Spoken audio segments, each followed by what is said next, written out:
CoreSelf Mapping, an active writing exercise, is part of CoreSelf Positioning and can be critical to unlocking what keeps us stuck personally or professionally. In this video, a client is guided through a CoreSelf map to resolve one of their challenges. Okay, Backside. so this is one we will discuss more openly for the Yeah, so this business one I'm side. going to ask that as you're doing it, just either talk it. If you're the person that can talk as you write, Yeah. or if how you're the did- person after says, no, let me write first. And I'll tell you what I wrote down. Yeah. So in this one, more of a professional map, Okay. and you've got a situation in your mind. Yes. So Do you want to describe the situation? yeah, if you don't mind. Yeah, sure. So I'm a sales leader in a medical company, and we're about to have our national sales meeting in a few weeks. I've got a relatively new team, about 7 representatives currently with 1 vacancy. And we're in a very specific market. We're in a rare disease space. And in rare disease, it's less about the sales as it's more about consulting. And you really have to get involved in the process and understand our customer's background. And this, in our field is neuromuscular. This is an area where you have to ask a lot of questions. You've got to fully understand where they are in their specific practice and their location around the country before you can even get into the sales component. Most of the people that have been hired were always taught just how to detail. They were said, "Here's your message, go and detail it." So in our space, it doesn't work. So you got a lot of You got a discovery. lot of discovery. So I came up with a flow chart that helps them navigate the sales process more to give them suggestions on where they need to be and what they need to ask before they can go to the next part of the sales call. And coming up in the meeting, I need them to understand that, or I need them to buy into this process, to buy into the idea of, I can't get here until I understand this. It's not a set way of doing things. There's not a set list of questions. That's very canned. Every customer is going to be different. But the process that you can't get here unless you do these things first is critical. Yeah. And I'd love for them to understand that there is a process in place and to buy into that before we leave the meeting. So your situation today, is it how to get them to buy in, or is it how to get them to embrace the product? Like, Yeah, the buy-in and embrace, I think I would use those words interchangeably, but if they can embrace the process and go into an account knowing they have the tools to handle objections, but to go in there and just have a blank sheet of paper and take notes and understand where they need to be and listen to the customer, active listening, engaging in that, and being able to say, hold on, I don't really understand what you just said. Can you reiterate that? Or can you, explain that a little bit further? We need more of that right now. they need to use the map. Yes, yes. And all need to use the That map. was that's fine. So Great so, segue. so how would you, if you had a snapshot of the situation, that was the background, Yeah. what specifically you're thinking about today? So today, me personally, I'm a big picture thinker. It comes naturally for me to want to ask questions to learn more because I want to see, all the opportunities. Yep. The problem is I have people on my team that don't think that way. And I think to have a little bit more of a process and be more specific on how to achieve that will help more people achieve that goal. So I think having a uniform approach would be the best way to do it for a meeting and having everybody in one room. All right, so let's go to the triangle Sure. and try to dial down the situation a little. So you've got this triangle. Yeah. You've got yourself at the top, right? First name or initials. Okay. And by this was subtle, but I usually suggest first name or initials because that way if somebody else picks up this map and it's a personal data, they won't understand. It's a great idea. Right, just FYI. So on the lower left, who would you put on the lower left?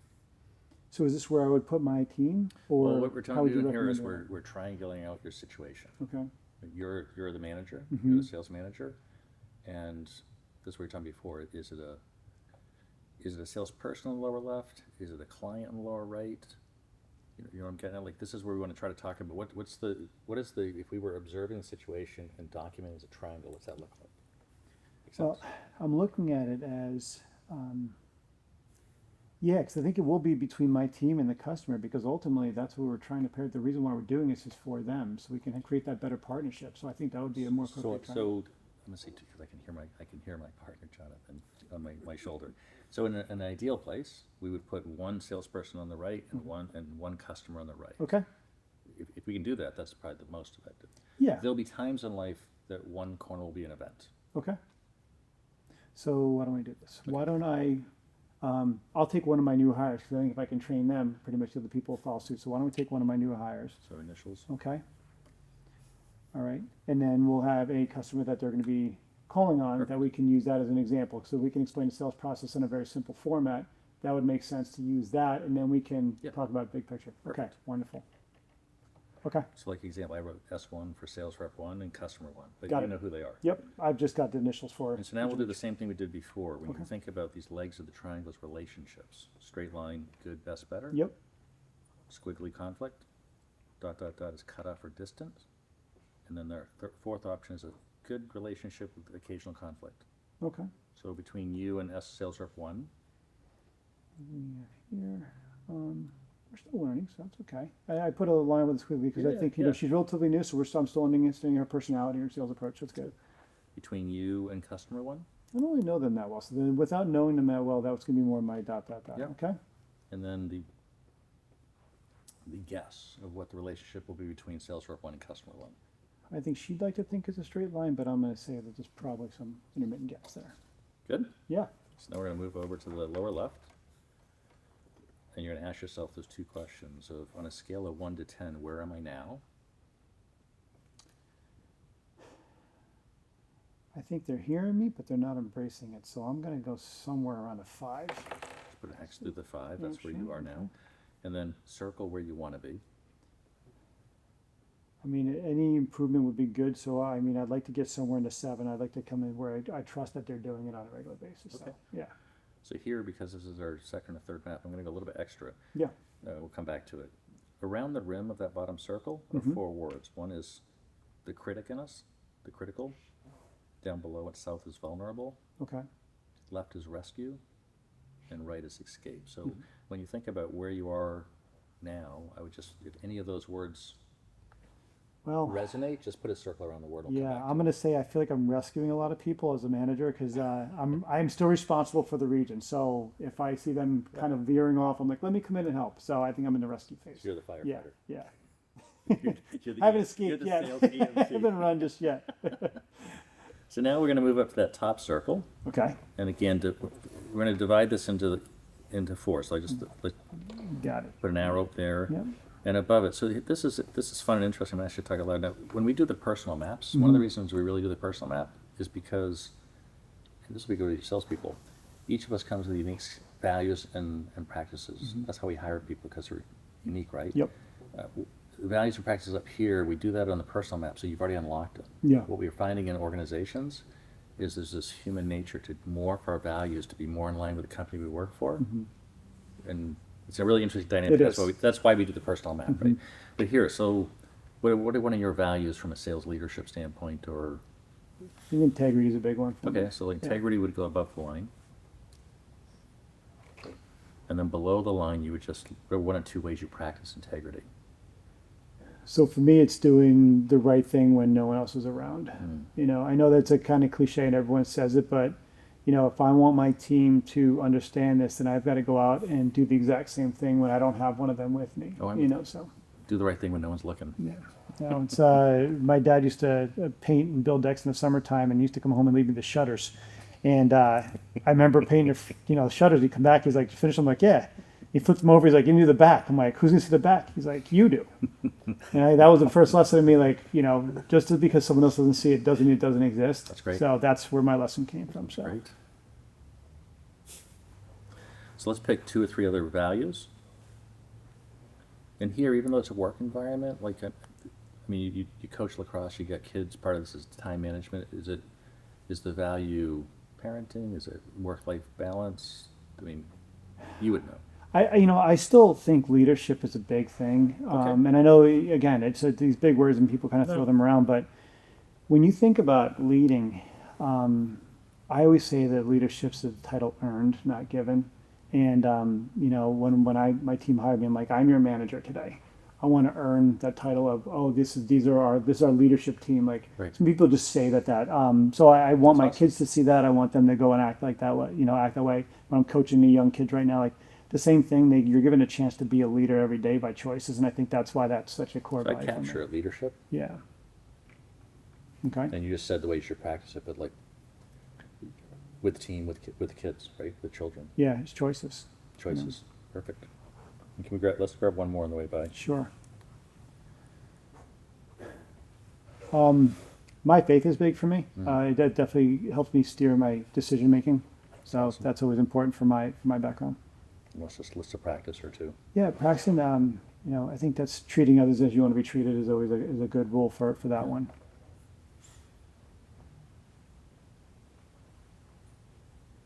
Okay. Good. Sure. So you've got the situation. Mm-hmm. You know where you are, where you want to be. You just zoomed out of some of your values and practices. Now we're going to zoom back in the middle circle. Yep. And thoughts and plans that occur to you with this new sales rep that will get you closer to where you want to be. So with this particular rep, she has really good background working in IDNs and hospitals and contracts, not as much down to the individual physician level. So one of my thoughts is to bring it back to her sales process with a specific prescriber. And so that's really what I want to focus on that and give more. I'm thinking like a profile, like a case study, because obviously when you work in hospital, a lot of this is case studies. So I think having more of a case study that she can build off of something that she knows already, but apply it to a specific person. Nice.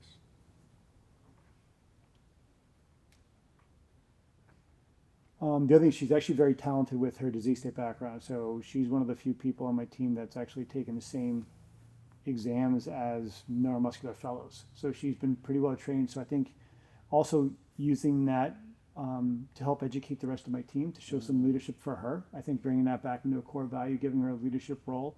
But then by being able to share that, she's hopefully going to gain the trust of the people on the team that are going to share with her some of the examples of what they do. So I can give a little more cross collaboration and utilize people on my team for that.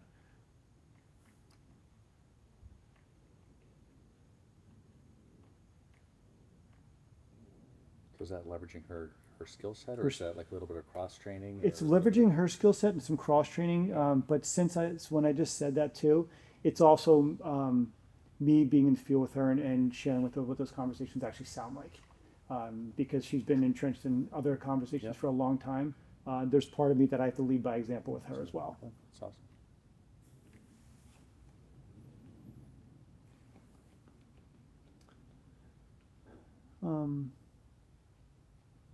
And then too is understanding where her discomfort is. I think some part of the plan is I've got to involve what she has to say. Like I'm thinking like, hey, where does she find her weaknesses, or maybe what is she not comfortable? Where is she not comfortable right now in the space? Yeah, So that's a good insight.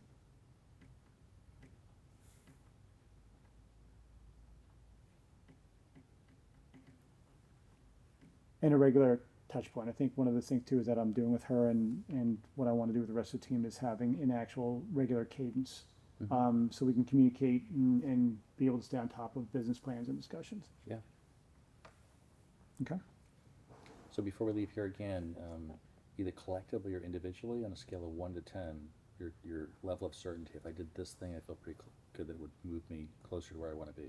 Yeah, I feel pretty good with that. If I can do some of these things, it'll get me much closer to where I Yeah. want to So be. just on a scale of 1 to 10, just write down what Sure. your gut check is. Sure.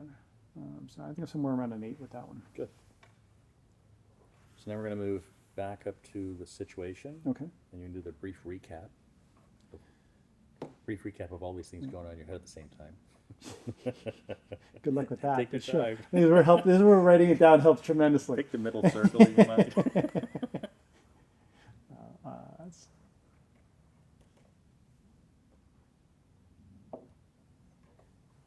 So I'm going to help this individual help discover and embrace the process of consulting with specific said customer. Just to keep it anonymous here. Okay. Good. Yes. So now we'll move to number 6, strengths. Resources available to you that you can count on and call on. Sure. Help you move closer to where you want to be. I mean, she's relatively new, so my training department is still key. I still can rely on them for help coming out. So they're always available to come out to the field if I need that as well. Obviously, my own experience to call on, having been just been coming out of the sales or coming out of the field and helping her. I definitely have a training liaison on my team, a solo mentor that I can provide for her. She has a lot. We have a large amount of a vast library within our own infrastructure, whether it's online courses that she can take to evolve. So I think any specific online courses, I'm not going to just say, hey, go online and check it out. I think that's something I need to say, these are 3 or 4 courses I can pick for you That's awesome. to help gear it. But then ultimately, it's also reviewing the flow chart that I started creating, getting her input with while she's now experienced in the field, help me evolve that flow chart. And maybe it's more than just what I thought. Maybe she's discovering some other areas based upon her experience that we can help evolve and get her buy-in since she's now invested into it as well. That's a great idea. Okay. Good. Yes. Move to struggles. So good faith efforts that have not paid off yet. Giving yourself credit. The virtual calls, because I cover the whole Northeast, I can't physically be in the territories. I say the virtual calls are an area that I've been doing regularly. I'm not sure they're paying off. I say that because I'm being polite. I don't think they paid off. I'm trying to help. Well, just to be careful here, but it's a good. I mean, so here you want to give yourself credit and give yourself the high five. Yeah. For efforts. I think consistency. Yes, we've had a cadence it's not on about, virtual. This is why I tried it, didn't work. Yeah. Total opposite. Yeah, so I think the virtual calls, I think that's a good effort. We have a cadence of that, but I'm still seeing there's a gap. Yep. So.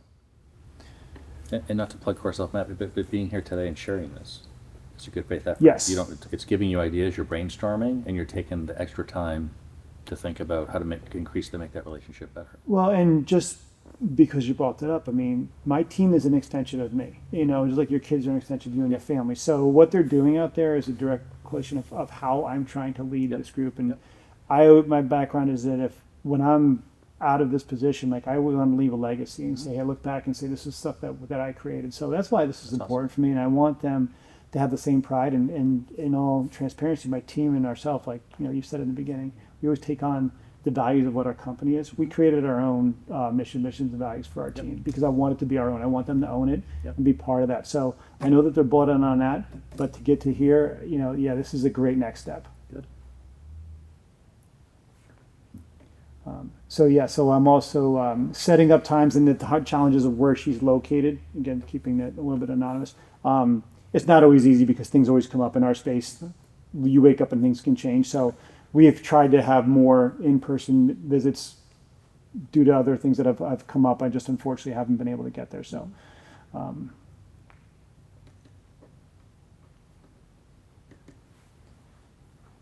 I think just dedicated time too for where she is. We've done some of those. Have a little more empathy, that she still knows. Yeah. And I think that's something we have, but maybe I could do a little bit better job of that as well. Okay. Nice. So number 8 is strategies.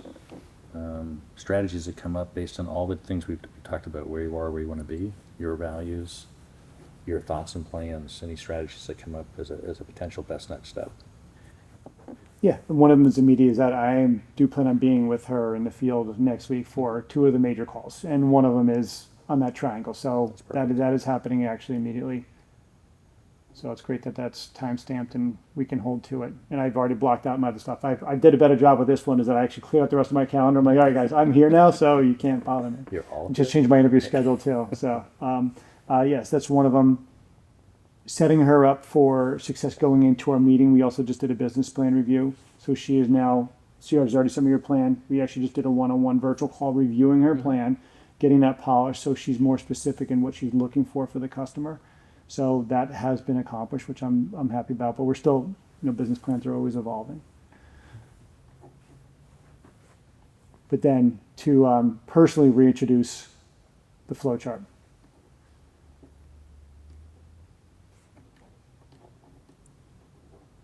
And get her feedback on that, to walk through the process of where we are, kind of take each step. Give me an example of maybe where she is with some of the customers, because maybe she's there and we just haven't really talked about it yet. So I think having that plan and saying, all right, we have this customer in front of us, let's pre-call this plan. Yeah. Where are we at in this? And use that as a baseline, as we progress forward. And I'll still do the same, it's one of my favorite things. So, and here we can be specific about her because we were specific in the triangle. Mm-hmm. Are there any questions that if you knew her answers to the questions would change the situation?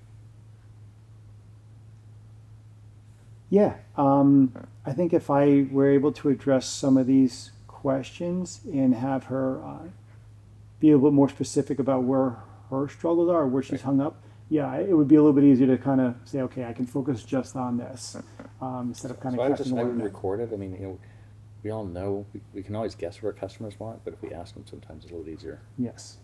Well, it's funny. Sometimes we do it with customers, but my team is my customer. Right. So I do it with one group, Mm-hmm. and to do it more effectively with the other.